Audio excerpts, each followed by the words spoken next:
Welcome to Telford LDS French Fluency. In this video, we're going to start talking about verbs. More specifically, we're going to talk about verb infinitives. So, what is a verb? A verb is a word that conveys an action. It tells us which action is being performed. It can even tell us who is performing the action and when it is being performed. So what's a verb infinitive? Well, the verb infinitive is the pure or the basic form of the verb. It's timeless, so it's not happening in the past, it's not happening in the present, and it's not happening in the future. In fact, it's not happening at all.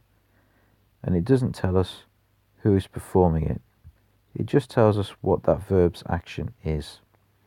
Let's have a look at some examples in English. To love, to walk, to give, to ask, to draw, to eat. These are English verb infinitives. English has a peculiar verbal system known as phrasal verbs. That just means that English verbs tend to consist of more than one word.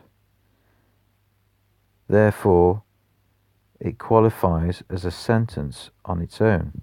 Here we have some infinitives that aren't even telling us who is performing the action or when. They just tell us basically what is happening or what the action is. And already they're a sentence in their own right. That's why it's called phrasal verbs. The French verbal system is much simpler and so therefore much easier for us to learn. This is really good news because verbs occupy a large portion of the language. So by learning verbs early on and getting to grips with them, we can become very quickly fluent in the French language. Learning verbs gives us a lot of mobility. Let's have a look at this infinitive of the verb to love in English and in French. To love. In French, they've just got it down to one word, and instead of having to at the beginning, they've got er at the end. So here are some more er verbs.